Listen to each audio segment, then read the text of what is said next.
لقمة الباشا التركية من أطيب الحلويات اللي ممكن تجربوها، واللي راح تقدموها بطريقة جدا فخمة وجدا مميزة، وطرق جدا سهلة. مكوناتها سهلة وبسيطة، وخطواتها ولا أسهل. بتمنى إنكم تتابعوا الفيديو للأخير، ويلا مع بعض لنشوف خطوات العمل بالتفصيل.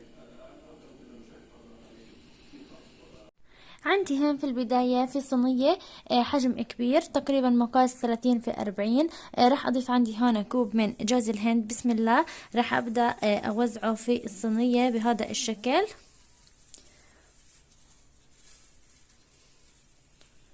طبعا إذا كان عنا حبيتوا إنكم تضاعفوا حجم الكمية بتستخدموا صينية أكبر، وإذا حبيتوا إنكم تقللوا من الكمية بإمكانكم أيضا تستخدموا صينية أصغر.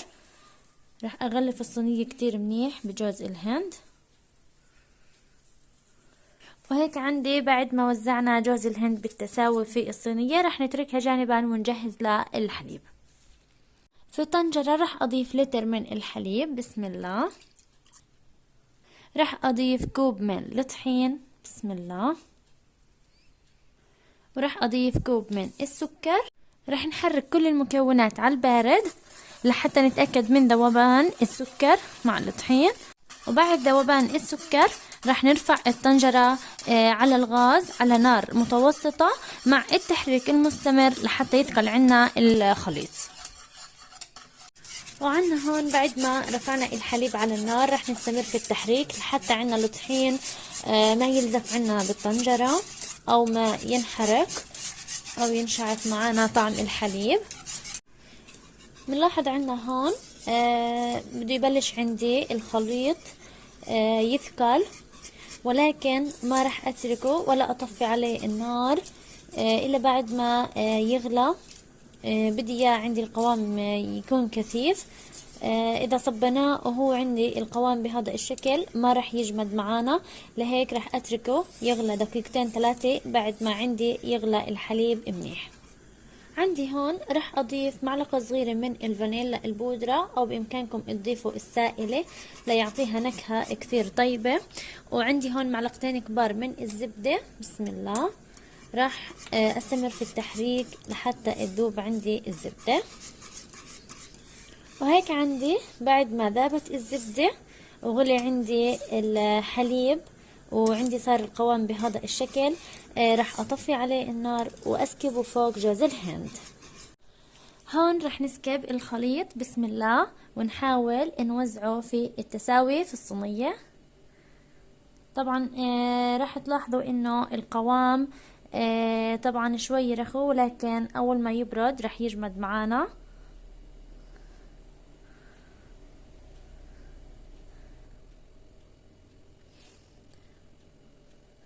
وهيك بعد ما ضفنا كل الكمية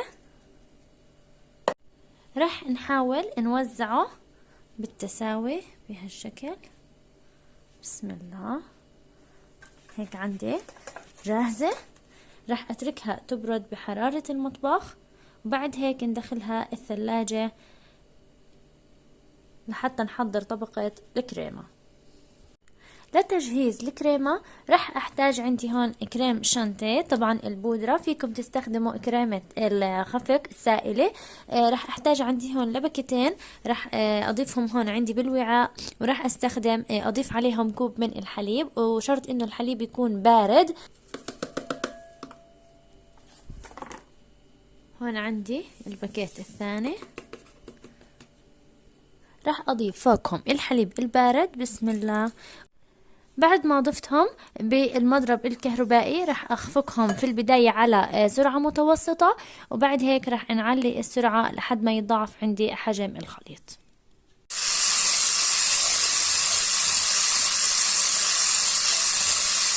وهيك عندي الكريمة صارت جاهزة. شايفين عندي شكلها بهالخفية بهالشكل. راح نوزعها فوق طبقة الحليب. بسم الله. راح نضيف الكريمة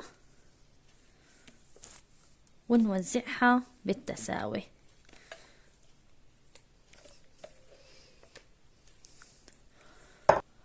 وهيك عندي بعد ما وزعنا الكريمة بشكل متساوي نحاول نظبط الوجه راح ندخل الصينية الثلاجة لمدة ساعتين، وبعد هيك راح نقطعها.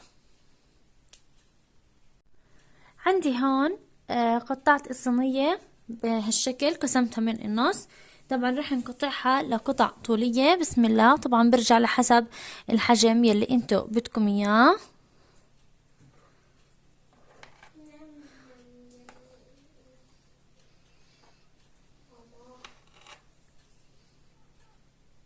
عندي هون لقمة الباشا، بعد ما لفيناها بهالشكل رح افرجيكم طريقة اللف.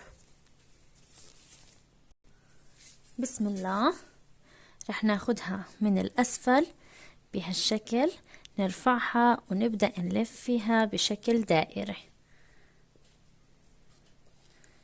بهالشكل. شوفوا لي ما شاء الله بتجنن. رح نلف كمان وحدة بنفس الطريقة بسم الله. رح ناخدها من الأسفل ونبدأ نرفع ونلف بهالشكل.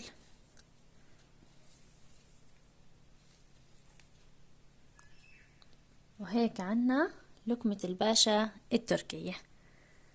رح نكمل كل الكمية بنفس الطريقة. وهيك حبايب قلبي وصفتنا لليوم صارت جاهزة. زيناها بعد ما طلعناها من الثلاجة، زيناها بالفستق الحلبي ولكم حرية التزيين. بتمنى تكون هالوصفة عجبتكم، بتمنى انكم تجربوها وتعطوني رأيكم فيها. دمتم بخير وشكرا لكم لحسن المتابعة.